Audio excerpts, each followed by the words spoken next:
Hi, ഇന്ന് സിമ്പിളായിട്ട് tasty ആയിട്ട് ഉണ്ടാക്കാൻ പറ്റിയ ഒരു പൂരിയുടെ റെസിപ്പിയാണേ.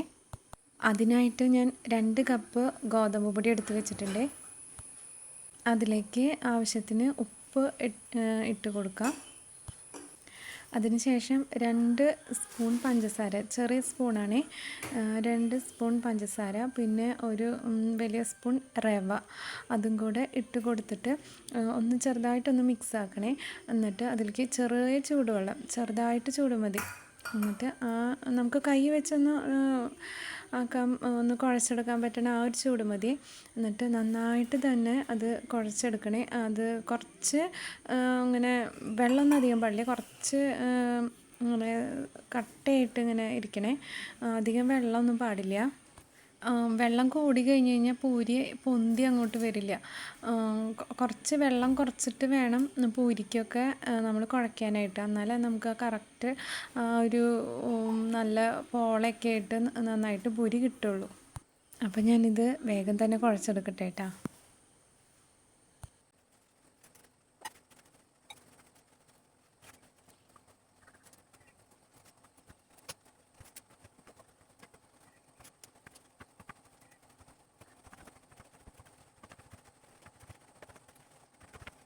ഇത് കുഴച്ച് കഴിയുന്നതോട് കൂടി കുറച്ചും കൂടെ എണ്ണയും കൂടെ തടവി വയ്ക്കുന്നുണ്ട്. ഞാനിപ്പോൾ എടുത്തിരിക്കുന്നത് ഓയിലാണ് കേട്ടോ, സൺഫ്ലവർ ഓയിൽ. അപ്പോൾ അത് കുറച്ച് ഒന്ന് തടവി അത് അങ്ങനെ അടച്ചു വെച്ചിട്ടാ. പിന്നെ ഒരു പൊട്ടറ്റോ കറി ഉണ്ടാക്കാനാണ്. അതിലേക്ക് ബീട്രൂട്ട്, പിന്നെ പൊട്ടാറ്റോ, ക്യാരറ്റ് ഉണ്ടെങ്കിൽ അതും ഇടാം. അതിലേക്ക് കുറച്ച് കറിവേപ്പില ഇട്ട് കൊടുത്തു, ഒരു 4 പച്ചമുളക് ഇട്ട് കൊടുത്തു.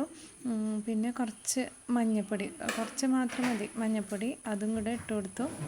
പിന്നീട് ആവശ്യത്തിന് ഉപ്പും കൂടെ ഇട്ട് കൊടുത്തിട്ട് കുറച്ച് ഓയിലും കൂടെ ഒഴിച്ച് അത് നല്ലപോലെ അങ്ങോട്ട് തിരുമ്പി വെച്ച് ഒരു 10-15 മിനിറ്റോളം ഇങ്ങനെ തിരുമ്പിയിട്ട് അതൊന്ന് റെസ്റ്റ് ചെയ്യാൻ വെച്ച് കഴിഞ്ഞാൽ കുറച്ചും കൂടെ ടേസ്റ്റ് കൂടി.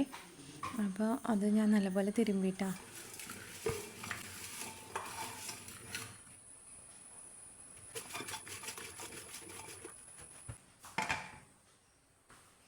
പിന്നീട് 2 വിസിൽ അടുപ്പിച്ചത്, 2 വിസിൽ അല്ലെങ്കിൽ ശരിക്കും ഉരുളക്കിഴങ്ങ് 1 വിസിൽ മതി. പക്ഷേ ബീട്രൂട്ടും കൂടെ ഇട്ട കാരണം 2 വിസിൽ അടുപ്പിച്ച്.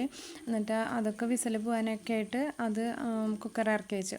അതിന് ശേഷം ഒരു ചട്ടിയിൽ കുറച്ചും കൂടെ ഓയിലൊഴിച്ച് കടുകും പിന്നെ ഉഴുന്നും പരിപ്പും പൊട്ടുകടലയും കൂടെ ഇടാൻ വെച്ചാൽ കുറച്ചും കൂടെ ടേസ്റ്റ് ഉണ്ടാവും കേട്ടോ.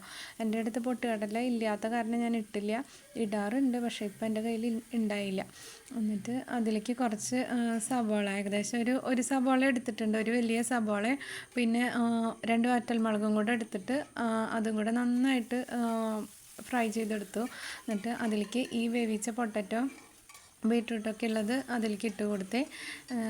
അത് ഒന്ന് അതിൽ കുറച്ചും കൂടെ വെള്ളം വേണം. ഇവിടെ കുഞ്ഞിനൊക്കെ കുറച്ച് ചാറ് പോലെ ആവണം. ഇതിപ്പോൾ കുറച്ച് ഡ്രൈ ആയിട്ടുണ്ട്. നമുക്ക് ഒന്ന് തിളച്ച് വെന്ത് കിട്ടുമ്പോൾ ആ പരുവാവണം. ഈ വെള്ളമൊക്കെ ഇങ്ങനെ കുറച്ചും കൂടെ വറ്റിയിട്ട് ഒഴിച്ച ആ പരുവം കിട്ടണേ. അപ്പോൾ എന്നിട്ട് അതിലേക്ക് കുറച്ചും കൂടെ ചിക്കൻ മസാലയോ ഗരം മസാലയോ എന്താണെങ്കിലും അത് കുറച്ചും കൂടെ ഇട്ട് കൊടുത്തിട്ട് നല്ലപോലെ ഇളക്കിയിട്ടാണ്. എന്നിട്ട് അത് ഒന്ന് ഉപ്പൊക്കെ ഞാൻ നോക്കിയപ്പോൾ കറക്റ്റ് ആയിട്ടുണ്ട്. ഉപ്പൊക്കെ ഇനി ഉപ്പൊന്നും വേണ്ട. അപ്പോൾ അത് കുറച്ചും കൂടെ നേരം ഇളക്കി എടുത്തിട്ട് അത് അടച്ചു വെച്ചു. അപ്പോൾ അത് കറിയുടെ പരിപാടി കഴിഞ്ഞു. ഇനി പൂരി ഉണ്ടാക്കാം. പൂരി സാധാരണ പോലെ തന്നെ ഇപ്പോൾ ഞാൻ 5 പൂരിയാണ് ഉണ്ടാക്കണേ. ഞാൻ ഇപ്പോൾ പൂരി കഴിക്കണ സമയത്ത് ഉണ്ടാക്കാമെന്ന് വിചാരിച്ചിട്ടാണ്. അപ്പോൾ കുഞ്ഞിനും പാറൂസിനും മാത്രമേ ഞാൻ ഇപ്പോൾ ഉണ്ടാക്കണുള്ളൂ കേട്ടോ. പൂരി സാധാരണ ഞാൻ കഴിക്കണ സമയത്ത് മാത്രമേ പൂരി ഉണ്ടാക്കി ഇങ്ങോട്ട് എടുക്കാറുള്ളൂ. അത് തണുക്കാനായിട്ട് അങ്ങനെ വെക്കാറില്ല. അപ്പോൾ അവരിത് ഭക്ഷണം കഴിക്കാനായിട്ട് റെഡിയായി നിൽക്കണം. അപ്പോൾ പൂരി ഉണ്ടാക്കാനായിട്ട് എളുപ്പമാണല്ലോ, വേഗം തന്നെ പൂരി ഉണ്ടാക്കണേ. 2 എണ്ണം പരത്തിയിട്ടാണ് കേട്ടോ പൂരി അതിലേക്ക് ചട്ടിയിലേക്ക് ഇടണേ. 2 എണ്ണം. അപ്പോൾ 2 എണ്ണം ഇട്ട് കൊടുക്കുമ്പോഴേക്കും ആ എണ്ണയുടെ ഒരു ചൂടൊക്കെ കുറഞ്ഞിട്ടുണ്ടാവും.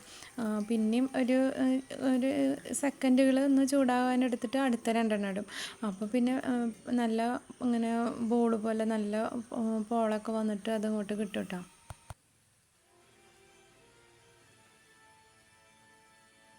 അങ്ങനെ ഞാൻ ബാക്കിയുള്ള എല്ലാ പൂരിയും കൂടി ഉണ്ടാക്കിയെടുക്കണേ.